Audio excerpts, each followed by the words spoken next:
प्रश्नावली है 4.2। इसके पहले के जो सारणी में जो पहला हमारा जो प्रश्नावली था 4.1 का, उसके प्रश्नों को आपने सॉल्व किया और उनके जो कंडीशन थे उसको आपने फॉलो किए। लेकिन विधि का प्रयोग करके, सारणी विधि का प्रयोग करके हम प्रश्न को सॉल्व करेंगे, ठीक है। अब देखिए जो यहाँ पर प्रश्न दिया गया है, कह रहा है कि त्रिभुज के शीर्ष दिए गए हैं, त्रिभुज के शीर्ष दिए गए हैं तो त्रिभुज का क्षेत्रफल ज्ञात कीजिए। जैसे आपको त्रिभुज के शीर्ष देगा x1, x2, x3, y1, y2, y3, तो उस शीर्ष का प्रयोग करके हम त्रिभुज का एरिया डिफाइन करेंगे। वैसे तो हम त्रिभुज का क्षेत्रफल जानते हैं 1/2 आधार गुणे ऊंचाई, लेकिन यह उस त्रिभुज के क्षेत्रफल के लिए होता है। फार्मूला उस त्रिभुज का क्षेत्रफल के लिए यूज करते हैं जिनके आधार के साथ साथ ऊंचाई पता हो, यानी भुजाओं की लंबाई पता हो। बट हमको जो ये कंडीशन दिया गया है, जैसे कि आप यहाँ पर यूज कर सकते हैं, जैसे त्रिभुज दिया है और इनके शीर्ष दिए गए हैं, भुजा की लंबाई नहीं दी गई है। शीर्ष दिया है 1 0 1 0 6 0 और 4 3। अब इसमें भुजा की लंबाई तो हमको पता नहीं है कि भुजा का लंबाई का यूज करके, मतलब 1/2 आधार गुणे ऊंचाई का हम प्रयोग करके एरिया डिफाइन करें। तो हमको यहाँ पर सारणी का प्रयोग करेंगे या पिछले क्लास में जो आप फार्मूला पढ़े थे त्रिभुज का क्षेत्रफल के 1/2 x1 y1 y2 minus y3 plus x2 y3 minus y1 और प्लस x3 ब्रैकेट में y1 माइनस y2, इनका यूज किए थे। लेकिन ये आया कहाँ से? तो अब ऐसे नहीं हम सॉल्यूशन करेंगे। हम लोग को जब हल करना है इस त्रिभुज, इस शीर्ष का एरिया डिफाइन करना है, तो आप क्या करेंगे, बिना किसी से कुछ कहे ऐसे सारणी बनाएंगे और इसके अंदर किसी स्तंभ या किसी पंक्ति के एक, यानी एक पंक्ति को या एक स्तंभ को क्या करेंगे, उनका 1 1 1 नोट कर देंगे, इकाई लिख देंगे। और उसके बाद देखो जो आगे दिया है x की वैल्यू है सब x1 x2 x3, तो एक पंक्ति में लिख देना है, ठीक है। उसके बाद y1 y2 y3 यानी 0 0 और 3 ऐसे नोट कर लिए, ठीक है। तो अगर इनका एरिया निकालना है तो एरिया निकालने का बहुत आसान तरीका है। देखो 1/2 यूज तो हम करेंगे, जैसे इसमें 1/2 है, इसमें भी 1/2 लगाएंगे। लेकिन आप किसी पंक्ति या किसी स्तंभ से इसका विस्तार करेंगे, लेकिन यहाँ पर हम तीसरे पंक्ति से विस्तार करने वाले हैं। क्यों? देखो इनके 2 अवयव शून्य है।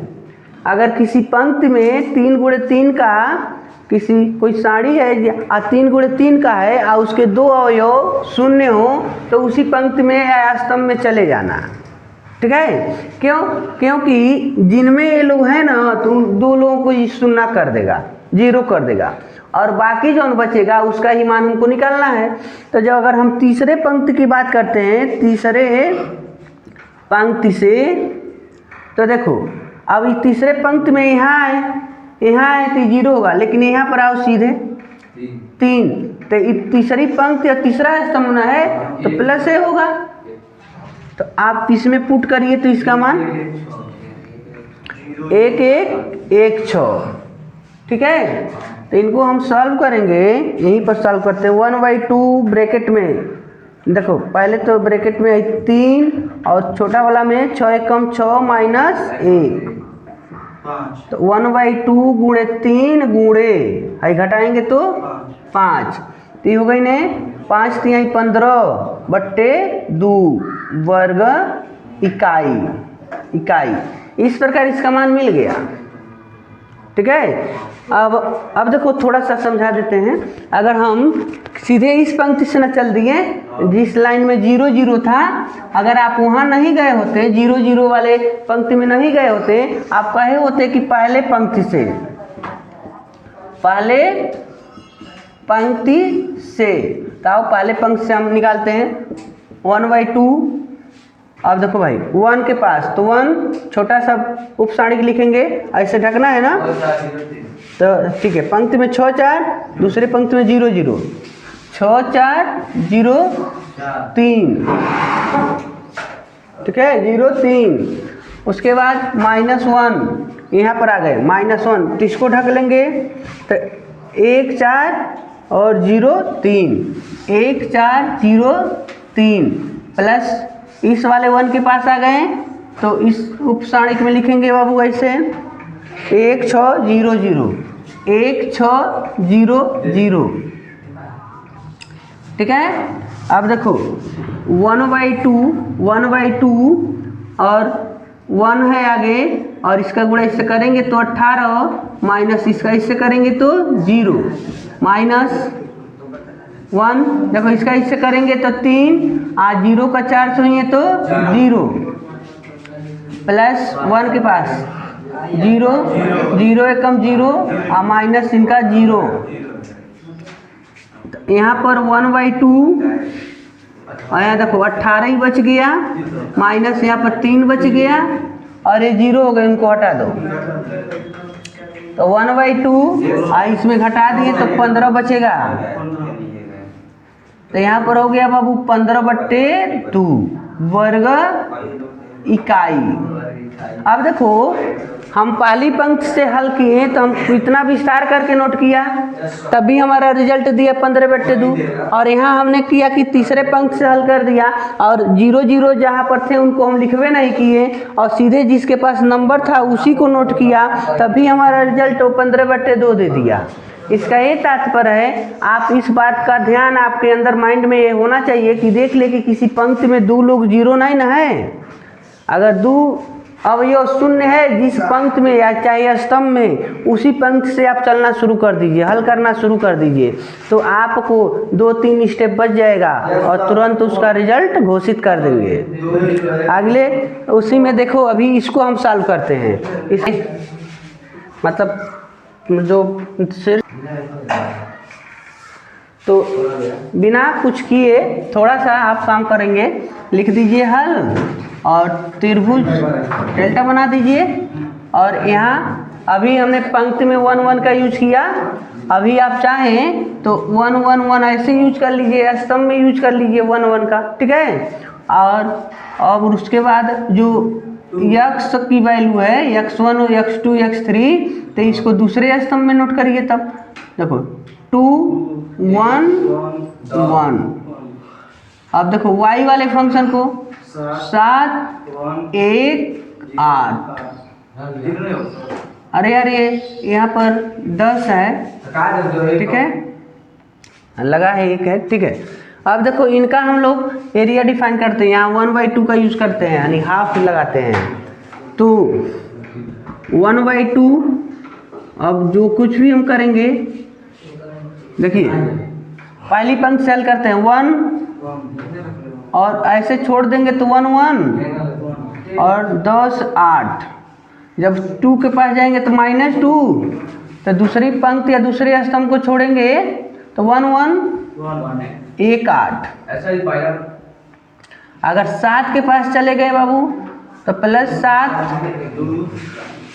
तीसरे पहले पंक्ति और तीसरे स्तंभ को छोड़ेंगे तो 1 1 और 1 10, ऐसे नोट कर लिया गया। उसके बाद हाफ, अब देखो 8 एकम 8 -10 एकम 10 -2 ब्रैकेट में 8 एकम 8 -1 +7 10 एकम 10 -1, यहाँ भी हो गया।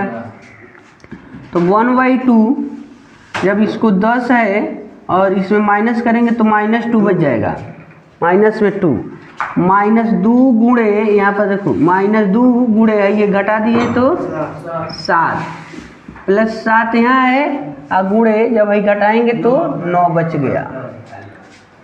तो 1/2 ब्रैकेट में देखो बाबू -2 -14 7 2 14 +7 9 63।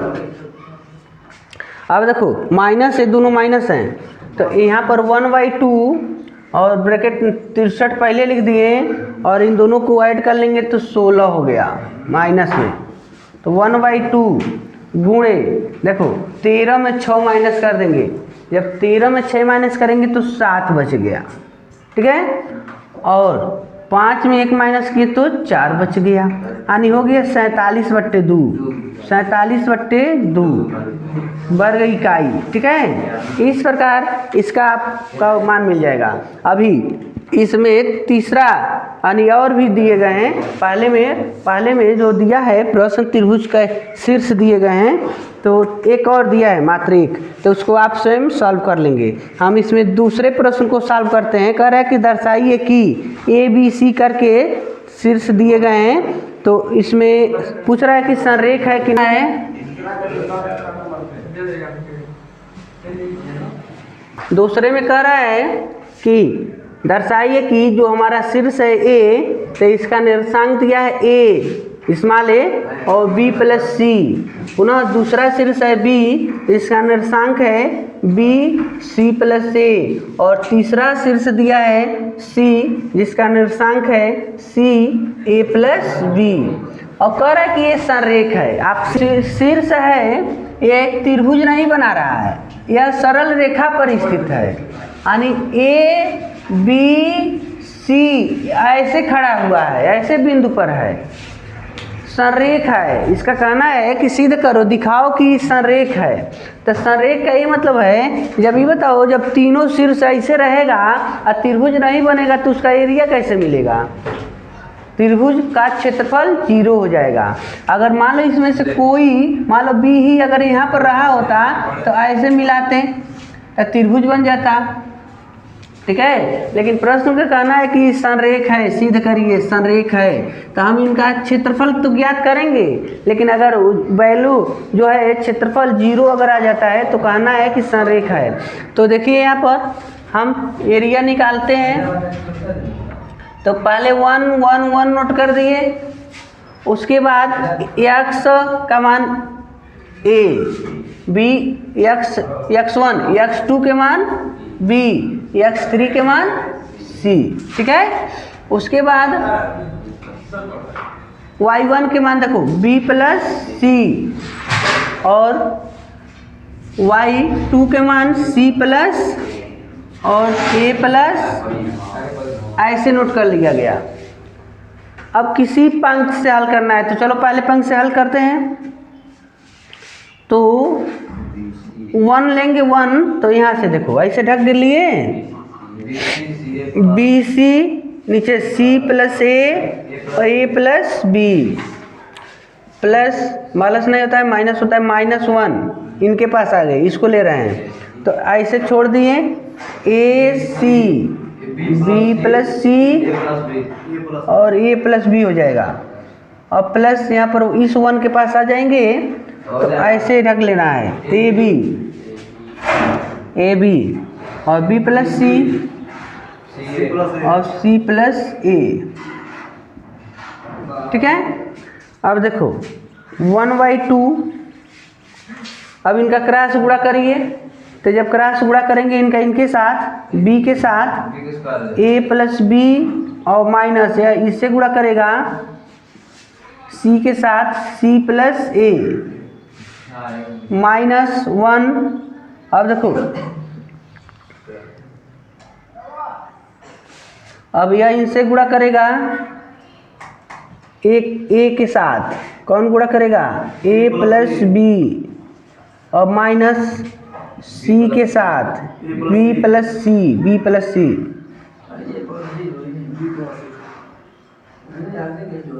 अब देखिए इनके पास आ गए 1 के पास, तो a के साथ c प्लस a और माइनस b के साथ b प्लस c।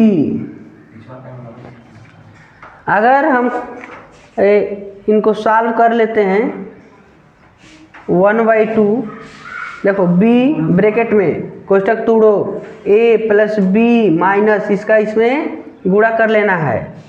वैसे इनका भी तो इनमें गुणा होगा ना, इनका गुणा करके लिखते हैं बाबू गुणा।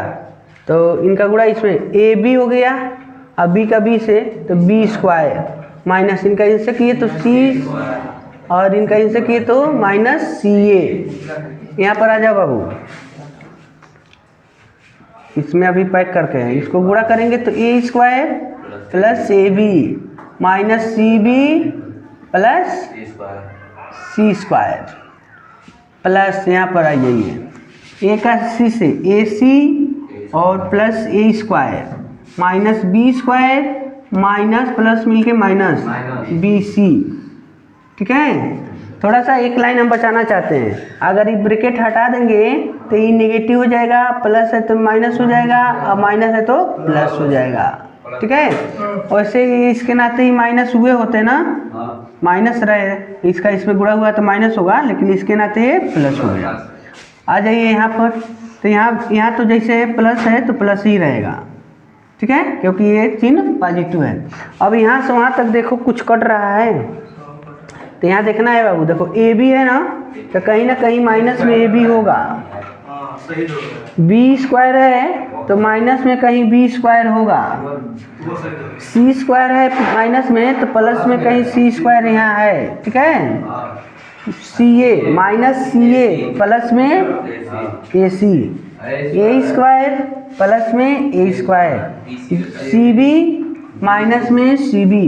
अब केहू बचल नहीं, केहू नहीं बचल, दिया बारे खरते। ठीक है, अब देखो यहाँ जीरो, आ जीरो जब इनसे गुणा कर रहा तो यो बन गया हीरो। एक मतलब संरेख है, संरेख है, मतलब जब हम त्रिभुज का एरिया निकालते हैं शीर्ष के अनुसार और वो जीरो रिजल्ट दे दे, क्षेत्रफल न मिले, तो इसका ये मतलब होता है त्रिभुज नहीं बना है, वो संरेख है।